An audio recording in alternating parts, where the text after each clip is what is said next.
I've live streamed every one of these events, but typically have zero viewers as they're live streaming. And we'll come back and I never imagined it was so easy to just broadcast something. Again, you can broadcast anything. Who's going to watch it?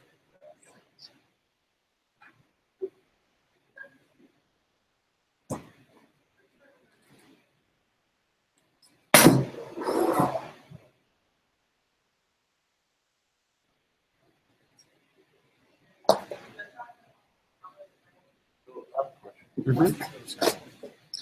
went to school in Georgia, Georgia State University.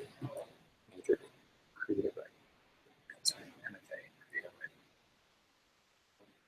Utah is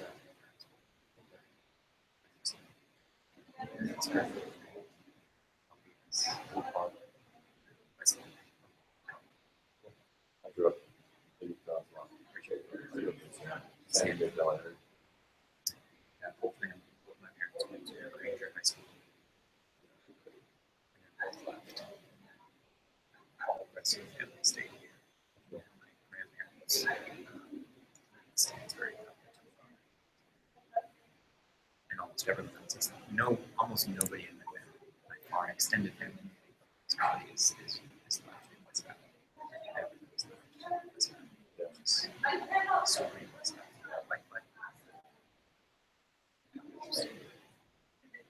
I grew up in San Francisco. No, I was on the middle board. Right. My older brother lived about 11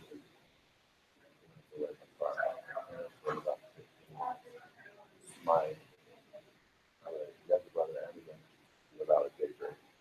Then my youngest sister lived in Daybreak. Her husband's a labor attorney there. But they want to come back because all his side is and, they all want to come back. My wife's 5 though, so I like that. Someone close.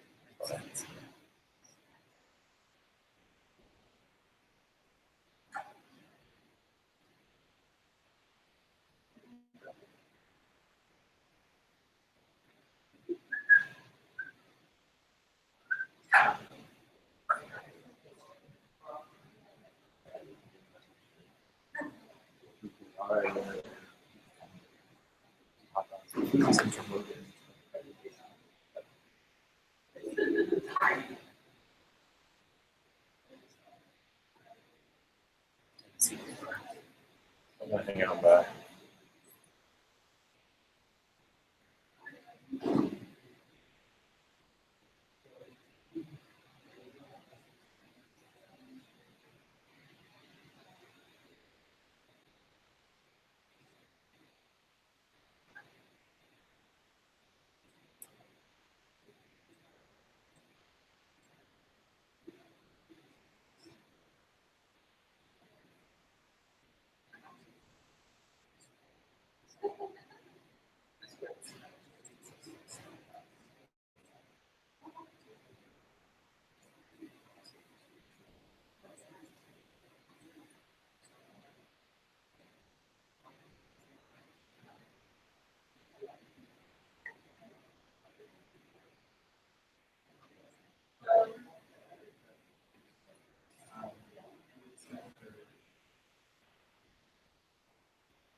Do you guys know about one of these accounts? Or you can all be books.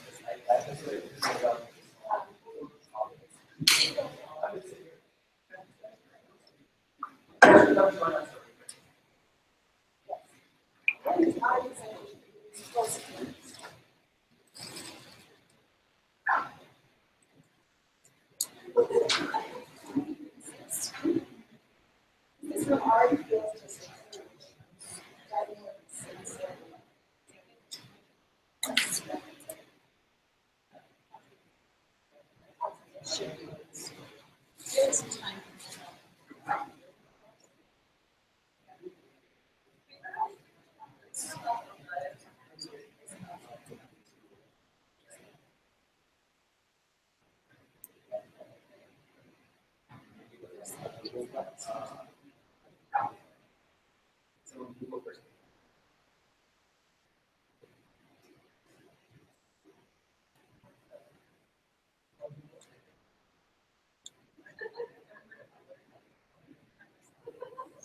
Hello, thanks for coming to our, what is this, our 7th Social Justice Course Community event. We are expecting another class, but they said they'd be a little bit late. So we're going to go ahead and get started with our first thing. My name is Brittany Stevenson. I'm an associate professor in the English department, and the class that I am teaching as part of this community is Introduction to Folklore. Our presenting students over here Michelle, and Kyle, and Jessica, and Ryan.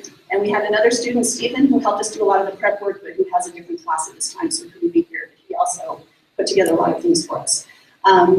So we're going to be talking about naming and social construction theory, and how the way that we name something, the way that we label it, shapes the way we think about it and shapes the way that we interact, and how important that is. Does anyone know what social construction theory is?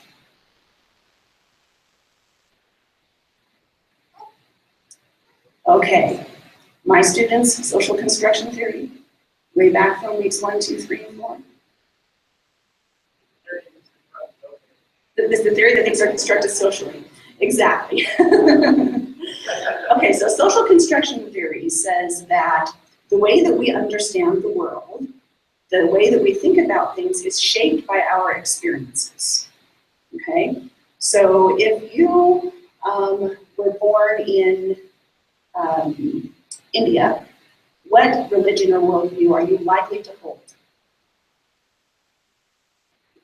Hinduism, okay? Because your belief system, the way you think about the world, is shaped by the people around you, it's shaped by the culture surrounding you. If you are born in Utah, what religion or worldview are you likely to hold?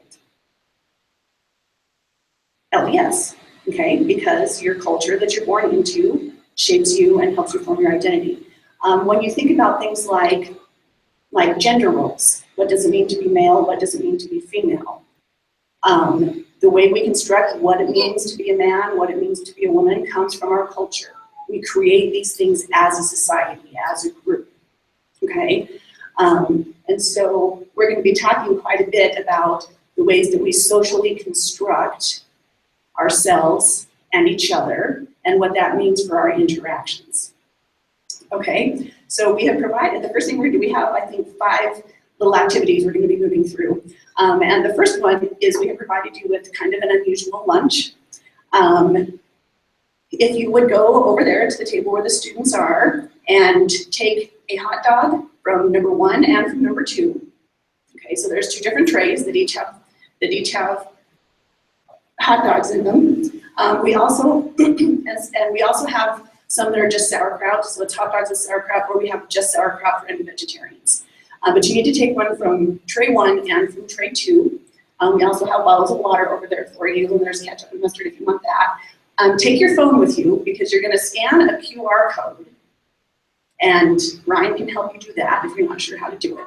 You're going to scan a QR code, and then you're going to vote about which is better, the one in number 1 or the one in number 2. Okay? All right, head over and get a plate of food. And it is an unusual lunch, so that's okay.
still.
Alrighty, did anyone have a favorite, one or two?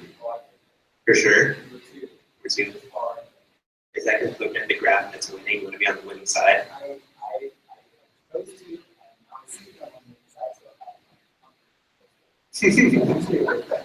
Yes, sir. Refresh that, I voted after.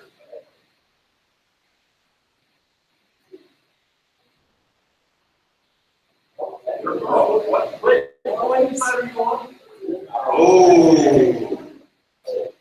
All right. So the secret is they're exactly the same.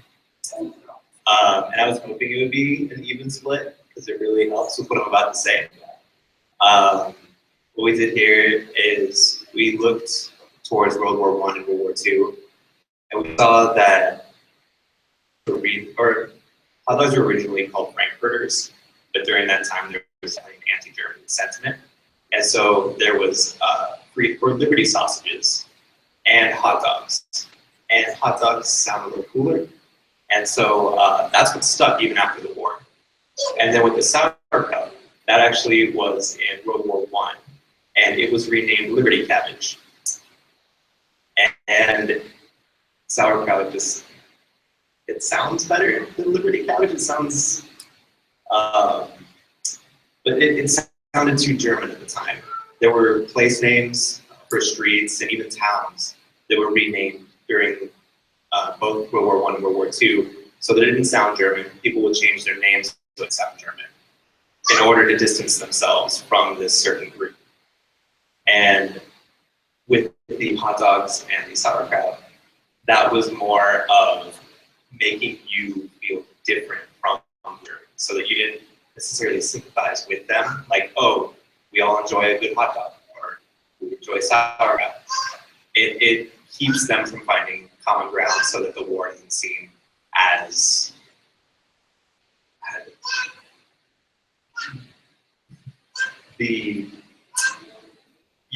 it's a little easier to fight when you don't see who you're fighting against as the same as yourself, even if there's a little bit of common ground. And yeah, it's just showing how a name will affect how you feel about things. In more recent times, South Carolina in 2000 voted to change the name of French fries to Freedom Fries, which was overturned very quickly. That was just because the French government didn't support the war. And one of the most recent I could find was in the Middle East, some countries have replaced the name of Danish little pastries with flowers of the Prophet Muhammad. And I couldn't find any good looking Danishes to bring, so I'm sorry, you guys. But yeah, it just shows that names have power, and it changes how you feel about something, and it distance you from another group. And students.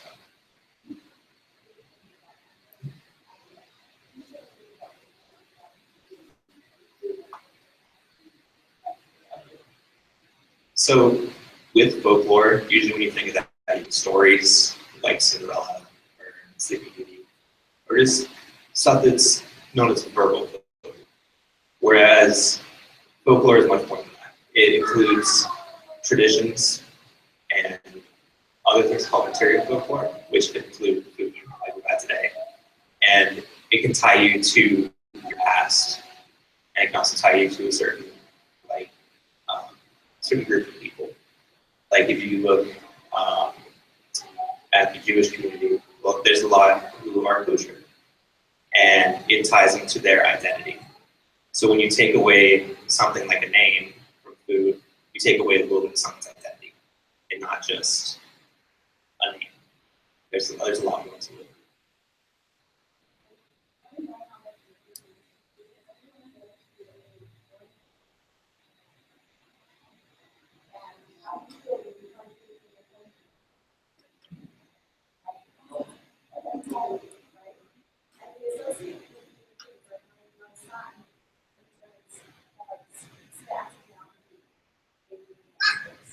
So they will always associate non-food as it is. Not things,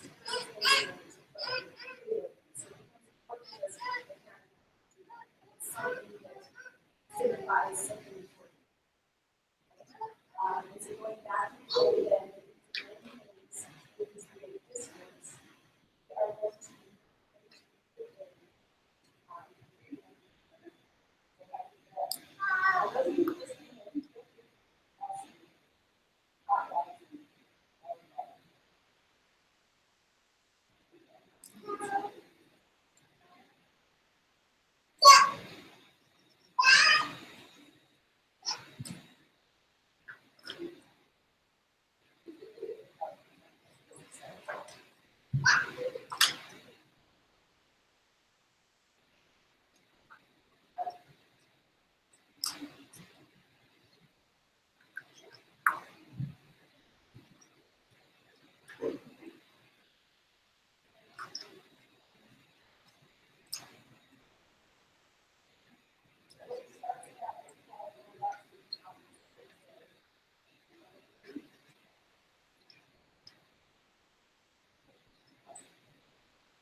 To create an enemy, start with an empty canvas. Sketch in broad outline the forms of men, women, and children. Dip into the well of your own disowned darkness with a wide brush and stain the strangers in the sinister hue of the shadow. Trace onto the face of the enemy the greed, hatred, and carelessness you dare not claim as your own. Obscure the sweet individuality of each face. Erase all hints of the myriad loves, hopes, fears that play through the kaleidoscope of every finite heart. Twist the smile until it forms the downward arc of cruelty. Strip flesh from bone until only the abstract skeleton of death remains. Exaggerate each feature until man is metamorphosized into beast, vermin, insect. Fill in the background with malignant figures from ancient nightmares, devils, demons, myrmidons of evil. When your icon of the enemy is complete, you'll be able to kill without guilt, slaughter without shame. The thing you destroy will become merely the enemy of God, an impediment to the sacred dialect of history.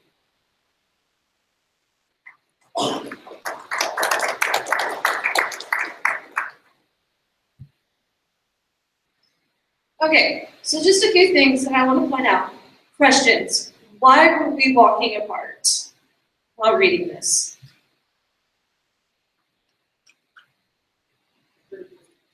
To create distance. Okay, why were we creating distance?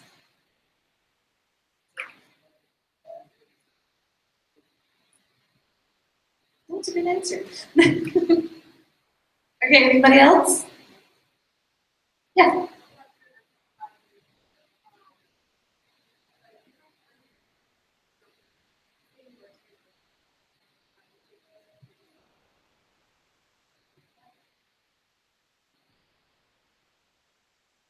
Yeah, pretty much.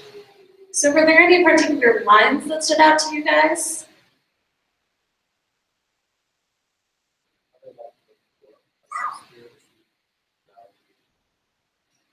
Why do you like it so much?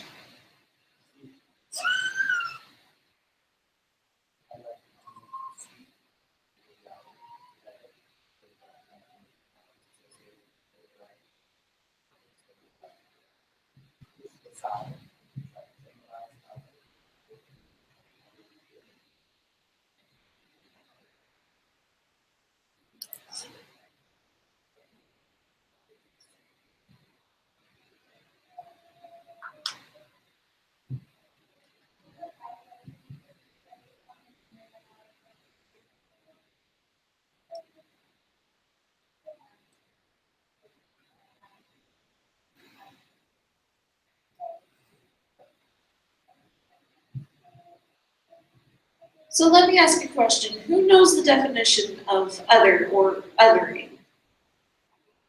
If we have it alone.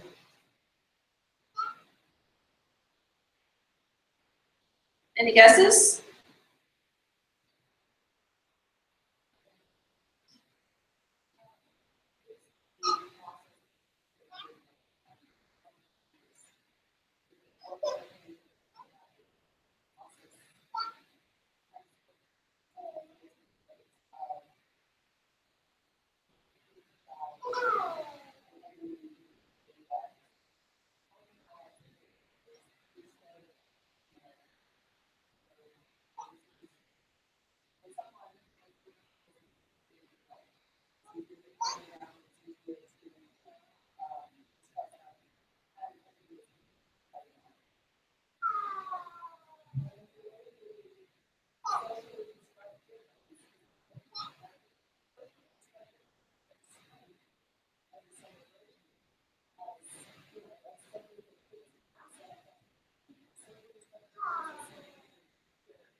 So just a little bit of background on the poem.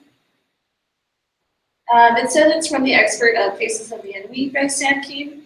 I looked up the description on Amazon, and it says this book shows how ordinary and seemingly decent people can be stirred to hate and even kill their neighbors using the twisted caricatures and propaganda posters, biased cartoons, and distorted images served up in print and on screen.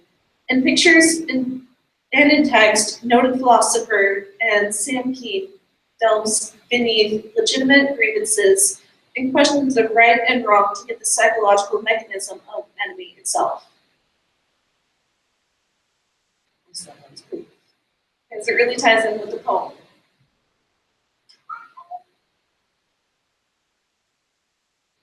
All right, it's my turn. My turn to say something. So, what did you guys think the message of the poem was trying to get across? Because when I first read this poem, I thought it's, just bringing awareness to the idea of othering. But if you look deeper, it's not just bringing awareness to it. It's explaining our very human nature to others. Because, as humans, we like to think we're good or, not horrible people. But in reality, we are horrible people. And it takes work not to be. And that's what I think this poem is getting. So, anyone else have any thoughts on this poem?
Exactly. I mean, what you just said, it ties into what we'll actually go into in a little bit.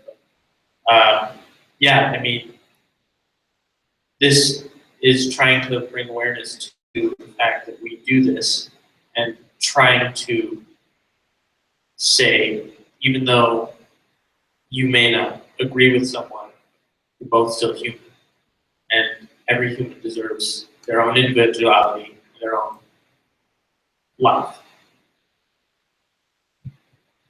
What I like about this is that it's a metaphor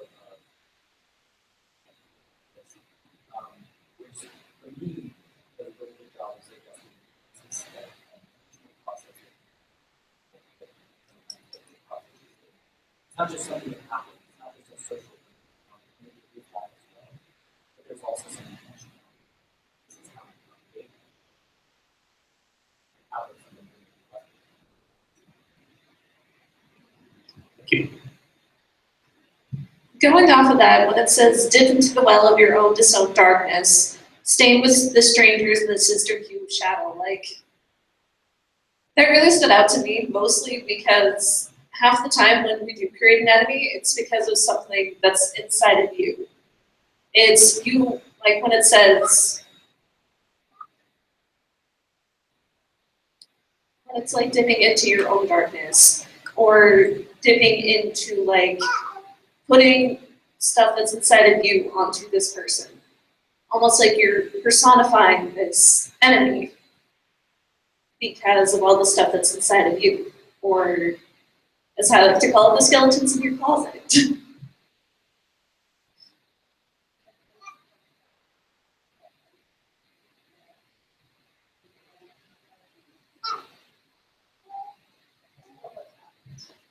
All right, so the shadow is the reason children are afraid of the thing under their bed is because they think it's the shadow of ourselves. It's the bad parts of us that we don't like to talk about. It's the fact that you don't want to be that shadow, but it is a part of you. So it's the reason children are afraid of the monster under the bed is because the monster is themselves.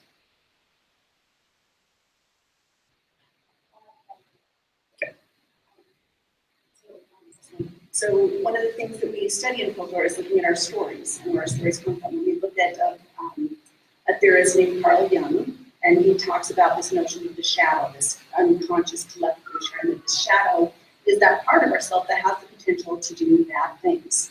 And so folklorists would theorize that one of the reasons that children at a particular age are afraid of the monster under the bed is because psychologically what's happening to them is they're realizing that they have the potential to be naughty. That earlier today they pushed their brother down and stole the cookie. And they're afraid of that potential in themselves. And so that gets expressed as fear of the monster under the bed, the monster in the closet, because they're trying to work through that that's happening to them psychologically. And a lot of the stories,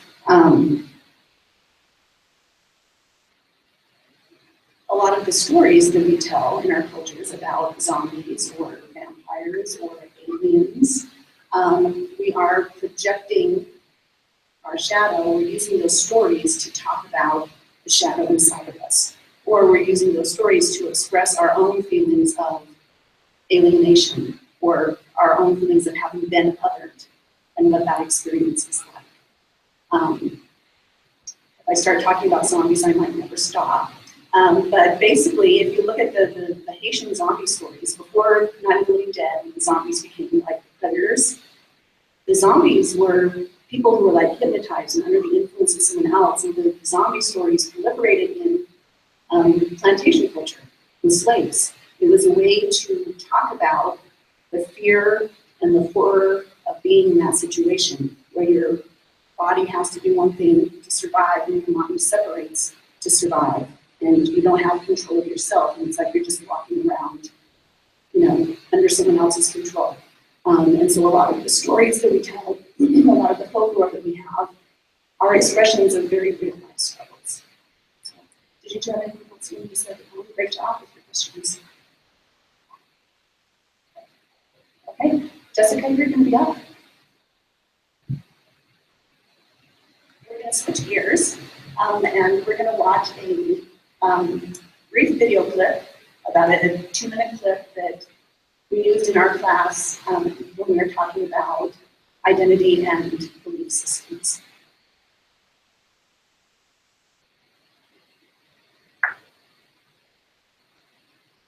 Seems to make sense to the non-believer.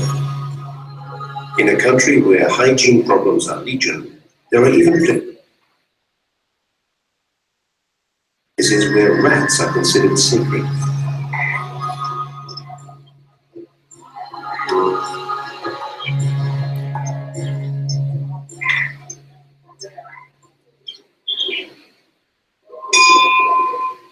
In Deshnook in northern Rajasthan, this temple houses thousands of rats, fed and protected by their devotees.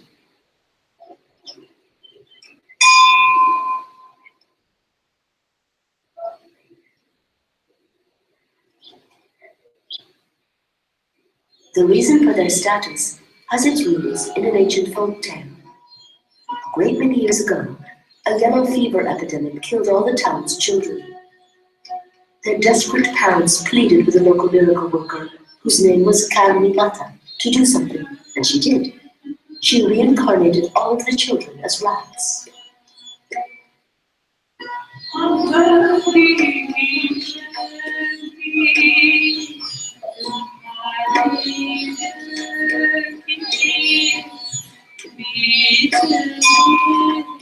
In the local dialect, the same word, kaba, is used for both children and rats.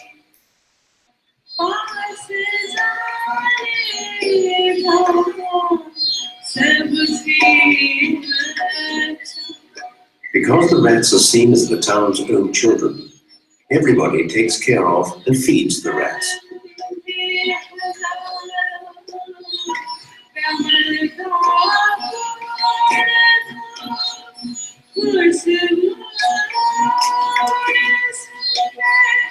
The priests keep a close eye on the rats and look after their well-being.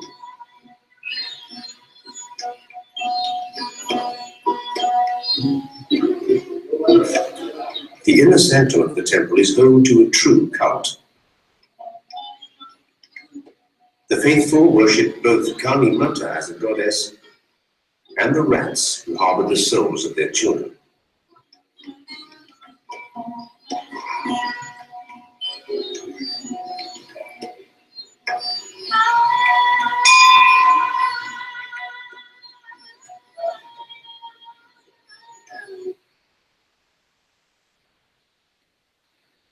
Okay, so what did you guys initially do with the video?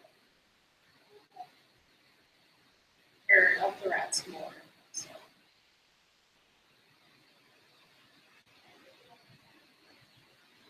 It was cool, right? If you grew up with rats as pets, it's pretty cool. But if you didn't, what would you?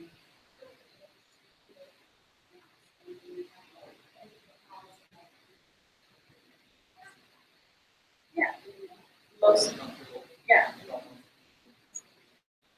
Yeah, most of us feel either uncomfortable or if you grew up with, rats, you feel okay. Why do you think we would feel uncomfortable from the rats?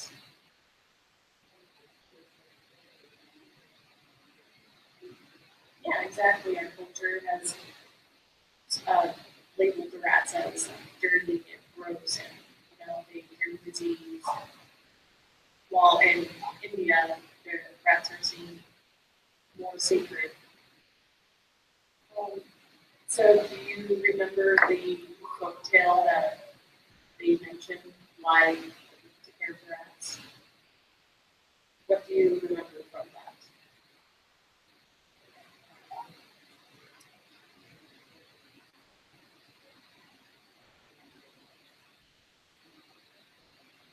Yeah, so that's why the rats are sacred, because their children died, and in their grief, so that the bodies provided that in the form of rats. So these rats have been socially constructed to be sacred and to be taken care of.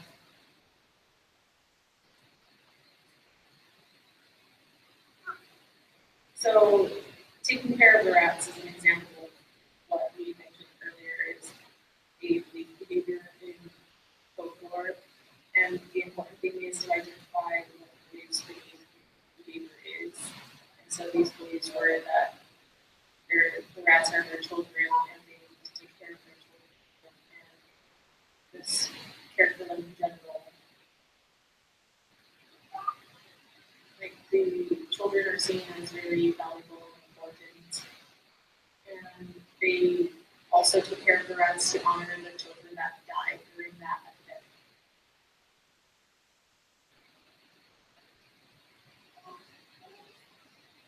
Okay, so since we've talked about the reason why they worship the rats, what's your reaction to them now? What do you personally think about the rats now?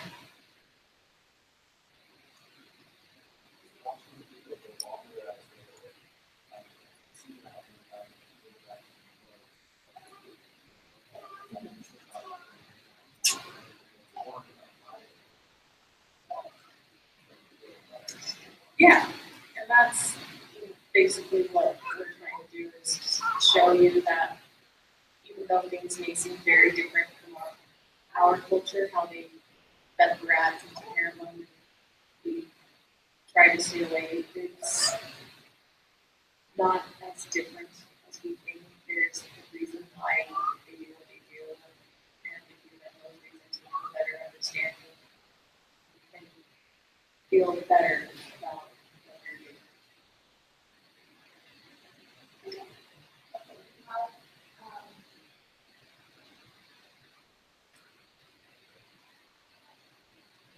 So we have one final activity that has kind of three parts. We're going to try to move kind of fast.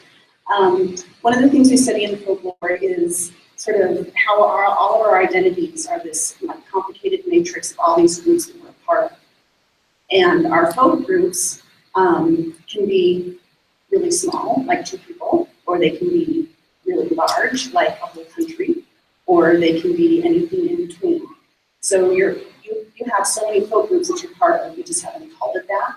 So basically, anything that you feel like is a part of your identity, like I played Pokemon Go, and the day after it came out, I was out here on campus.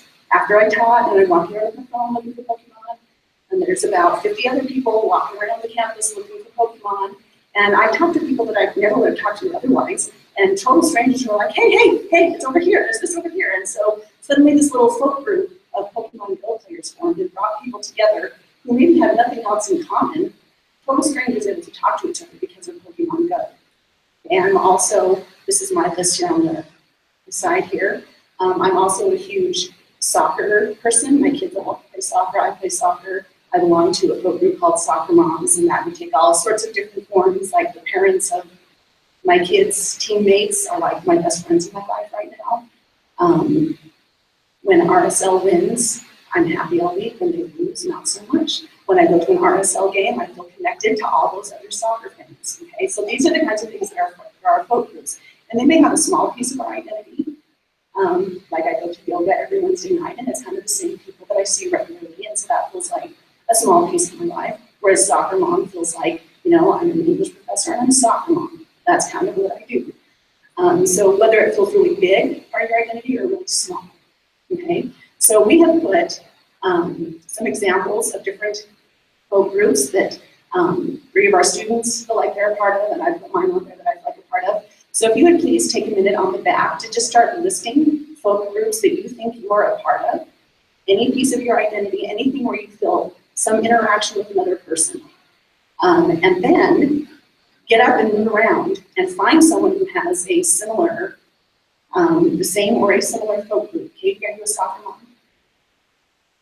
Okay, I'm gonna get Katie to sign mine because she used to be a soccer mom. So just make a list of as many as you can in the next 3 or 4 minutes, and then find other people in this room who have the same or similar.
Okay, did you meet lots of new people that you had things in common with that you maybe wouldn't have expected you had something in common with them?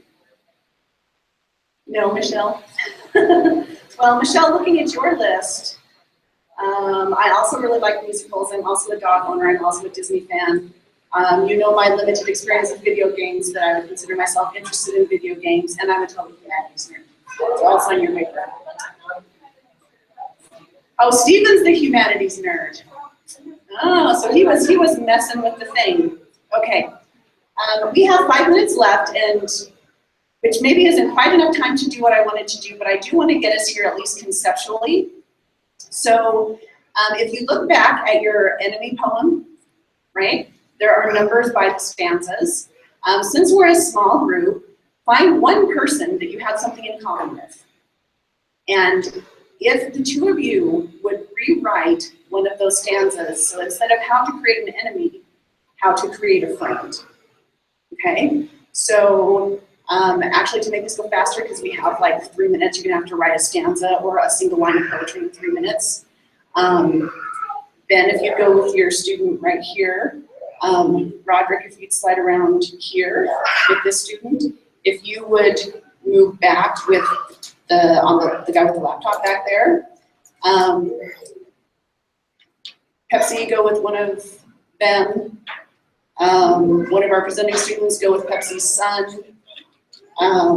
Bronte, if you can jump in with someone, do it. If not, that's okay.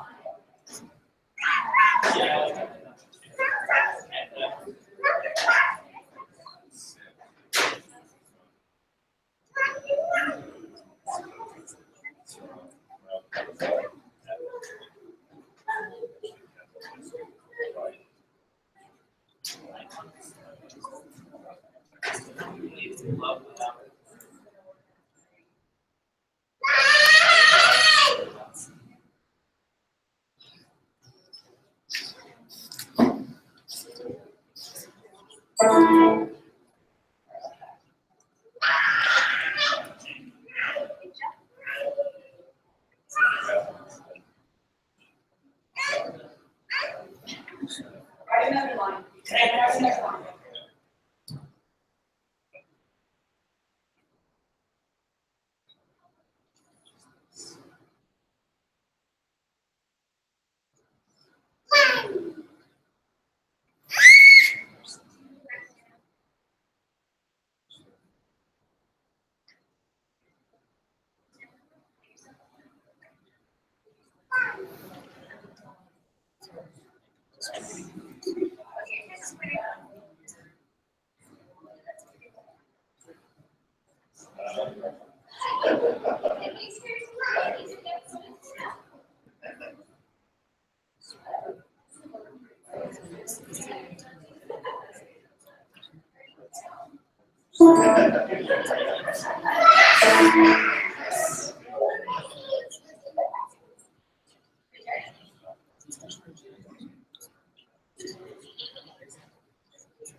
Okay, so my brilliant idea, I took pictures during this event, and I was going to plug them into a PowerPoint that said, you know, the poem, How to Create a Friend, written by this group, and I was gonna run through the pictures of us while we read our poem, but my phone isn't letting me do that. So, but let's quickly read the poem. So, have one person from each group stand up, and we'll just kind of go around the room and just add our stanzas together. Ben, you wanna start us?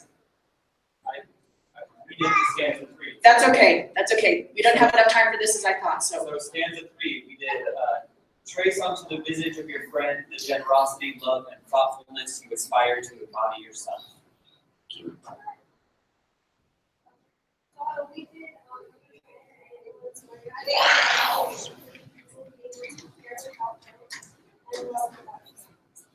Thank you. Next table. We did number 10 and number 11. Nice. When your icon of the friend is complete, you will be able to love without remorse and laugh without shame. And the thing you love will become merely a friend of God and a furtherance in sacred dialect. Nice.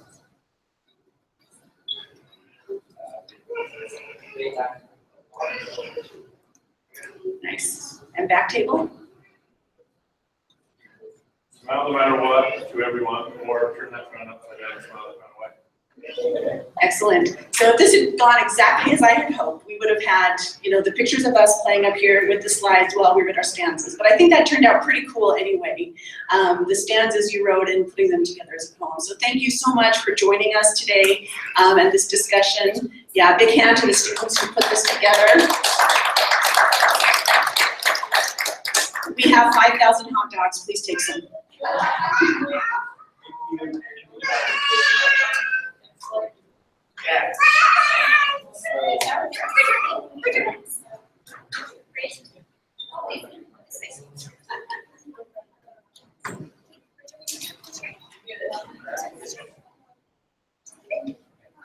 Yeah. Just shy of 2.5.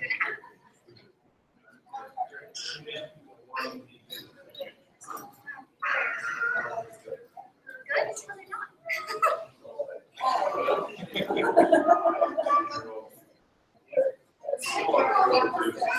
That's my friend that didn't listen.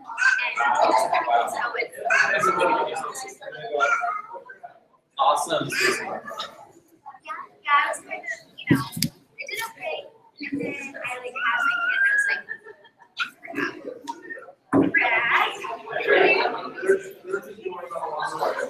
exactly, yeah. I love it. And you see